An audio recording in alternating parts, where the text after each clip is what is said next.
para não gerar um problema social também. Sem pagar professor, sem depositar fundo de garantia, professores que estão com dívida até hoje, porque a mantida é paupérrima. Você bloqueia as contas, não tem o que bloquear, bloqueia os bens, não tem o que bloquear, a mantida não tem bens. Quem tem bens é o mantenedor, e o mantenedor que responde por isso, às vezes já transferiu os bens para outro. Essa é a questão. Só para entender, então, presidente, uma pergunta. Então, quando a gente fala em proliferação das universidades, está errado. É a proliferação das mantidas e de centros universitários. Isso. E aí a questão, quando ocorre, então, o ingresso de capitais estrangeiros aqui. A Anhanguera, que foi citada, ela fez a primeira abertura de ações, né? Chamado IPO da vida, né? Grande parte do aporte, obrigado, viu? Grande parte do aporte financeiro que ela obteve foi dos fundos de pensão de instituições dos Estados Unidos, estadunidenses. Grande parte do aporte. Esses fundos de pensão, deputado, como o senhor disse, eles vivem de lucratividade. Por que eles investiram no Brasil? O presidente, na época, professor Carbonari, fez um roadshow nos Estados Unidos para mostrar para todo mundo quão seria lucrativo investir na educação do Brasil. E se eles investiram na educação do Brasil, é porque haveria lucro. Essa é a perspectiva. Em São Paulo, a Anhanguera comprou a Uniban. A Anhanguera, ela se consolidou comprando faculdades isoladas, menores.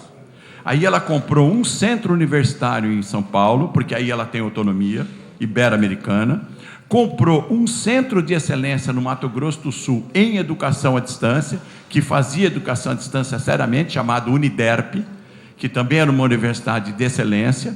Aí comprou a Uniban em São Paulo, que era nota 2, estava sob intervenção do MEC. Bom, mandou 400 professores embora, de cara. Quem? Os mais qualificados.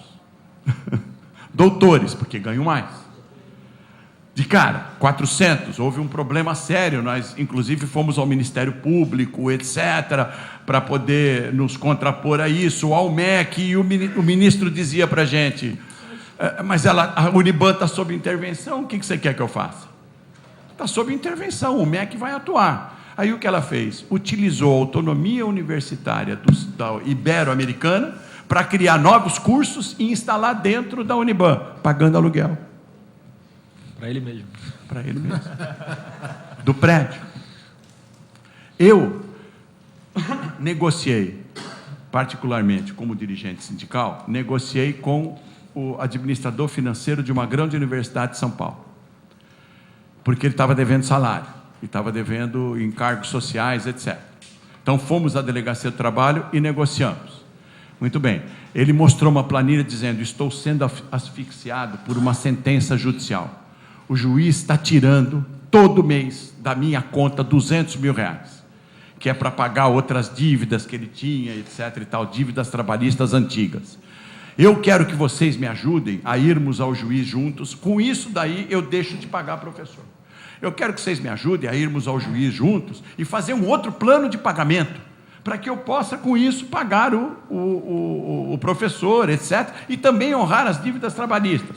Eu disse a ele: tudo bem, posso ver a sua planilha financeira? Ele me mostrou.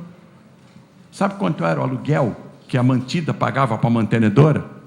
Em Itaquera, em São Paulo? R$600 mil. Ele começava perdendo 200 do juiz, mas perdendo 600. Eu falei para ele: e o aluguel? A primeira coisa que ele pagava era aluguel, era para ele mesmo. Lógico. Não queria negociar, não queria negociar eu falei, uma então redução. vamos fazer o seguinte, vamos negociar com a mantenedora para não pagar aluguel? Não, que é isso. Aí eu sou despejado. Se eu for despejado, o aluno não tem onde estudar. É uma loucura. Professor Celso Napolitano, quero dizer que o senhor acabou de afundar a minha visão romântica de aluno da Frente do Mendes. Acabou de comprovar que não era a visão tão romântica assim. A sua visão romântica, eu creio que você... A pessoa física tentando se blindar da pessoa jurídica sobre a qual ele tem responsabilidade. Deputado, eu cometi a indelicadeza de chamá-lo de você. Mas o senhor deveria manter a visão romântica, o romantismo dos seus professores, e não da instituição de ensino. A visão romântica que o senhor tem do tempo de universidade é dos professores. A instituição de ensino é outra coisa.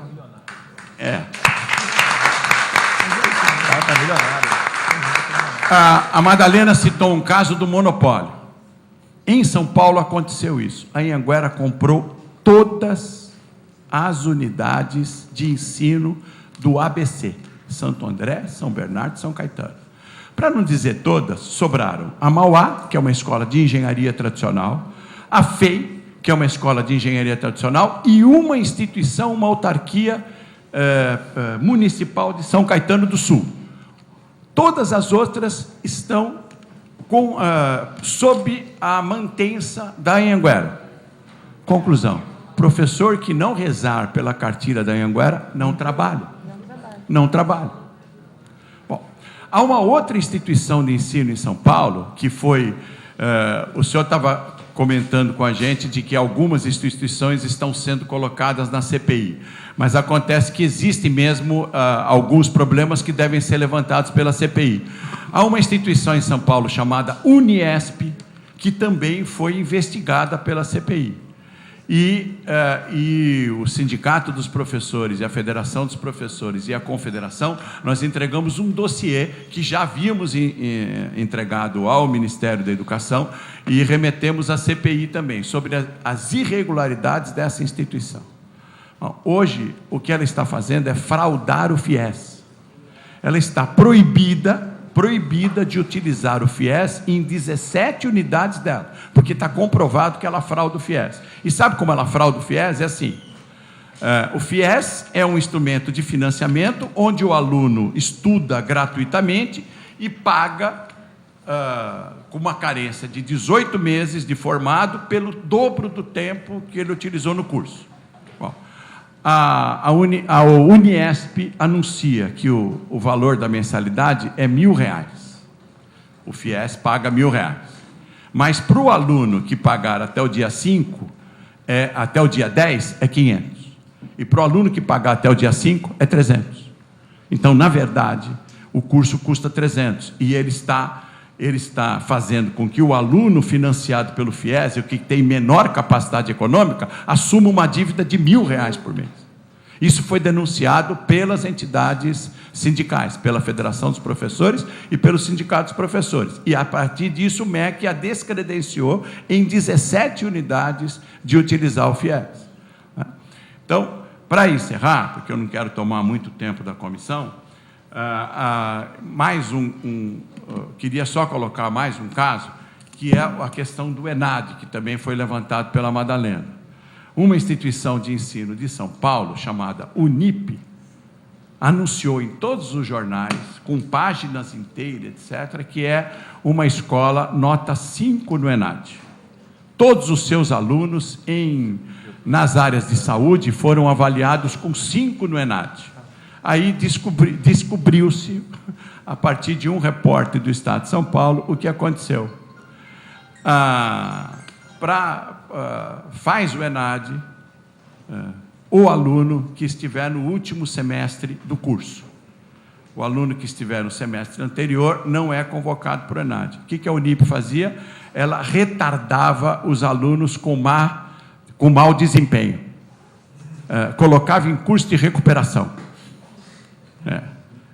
Não é que ela exigiu um nível melhor de ensino, etc. Não, ela pegou os piores alunos e colocou em curso de recuperação. E os melhores alunos é que ficavam no último semestre. Quer dizer, eu não tenho o percentual exato aqui, mas em ordem de grandeza é assim: 60% estava retido, 40% melhor fazia o ENAD. Esses 40% melhores tiveram nota 5. Se formaram em dezembro do ano. Os outros 60%, eles graduaram em janeiro do ano seguinte. É isso. Então, fraudaram o MEC. Há instituições de ensino oferecendo prêmios em dinheiro para o aluno que for bem no ENAD. Há instituições de ensino sorteando automóveis. Parece até aquelas cenouras que se dão aí aos vendedores para atingir meta de vendas, etc. É isso aí. Topa tudo por dinheiro, é verdade. E o último semestre dessas universidades, entre aspas, dessas escolas, ele se transformou num cursinho para fazer ENAD. Você dá o curso com um semestre a menos. O último semestre é cursinho preparatório para ENAD. E eles massificam o aluno para que respondam as questões do ENAD da maneira melhor possível. Para encerrar, eu quero deixar aqui, o deputado Paulo Ramos disse que solicitou que fosse enviado o relatório final à CPI de São Paulo. Mas eu vou colocar aqui, publicamente, as propostas finais da CPI de São Paulo. Ok. Então, é assim, oficiar a ambas as casas do Congresso Nacional para que seja instaurada a comissão parlamentar de inquérito a fim de apurar a real situação do ensino superior praticado pelas instituições particulares, que é interessante que isso ocorra em âmbito nacional, no Congresso Nacional. Oficiar a ambas as casas do Congresso Nacional para que seja instaurada a comissão parlamentar de inquérito a fim de investigar a aquisição de instituições de ensino superior brasileiras por empresas estrangeiras. Oficiar ao Ministério da Educação, encaminhando os depoimentos e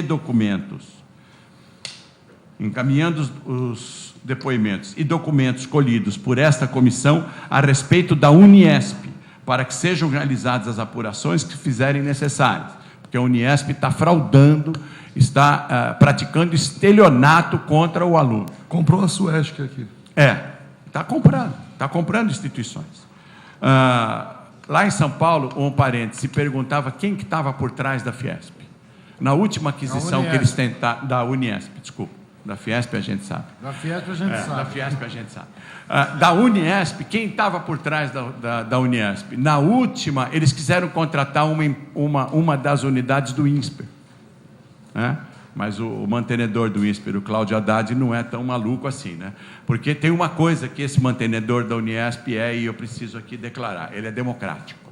Ele não paga professor, mas ele também não paga o mantenedor. Ele compra, mas não paga. Então, o professor não paga, mas o mantenedor também não paga. E o Cláudio Haddad não é maluco e tal, e não vendeu para ele. Bom, o que aconteceu? No dia da aquisição, como era uma empresa do Cláudio Haddad e tal, apareceu o financeiro dele, que era um antigo presidente da Bolsa de Valores de São Paulo.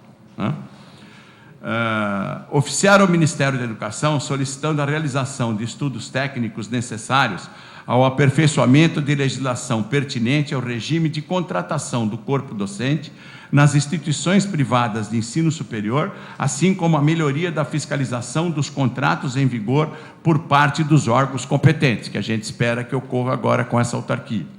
Oficiar ao Ministério da Educação solicitando que seja estudada a possibilidade de que a democracia interna das instituições de ensino superior, especialmente a participação das entidades representativas dos estudantes e do corpo docente, seja reconhecida como critério na avaliação daquelas instituições. É importante que os órgãos colegiados da universidade tenham autonomia. O conselho universitário tem que ter autonomia. Porém, o conselho universitário das instituições de ensino superior privadas são dominados por agentes do mantenedor. A ingerência da mantenedora sobre a mantida. Indicar ao governador do Estado que sejam empreendidos os estudos e discussões necessárias à modificação da composição e das atribuições do Conselho Estadual da Educação, se possível com posterior encaminhamento de projeto de lei complementar à Assembleia Legislativa do Estado de São Paulo a respeito da matéria. Posso dizer que isso já foi feito.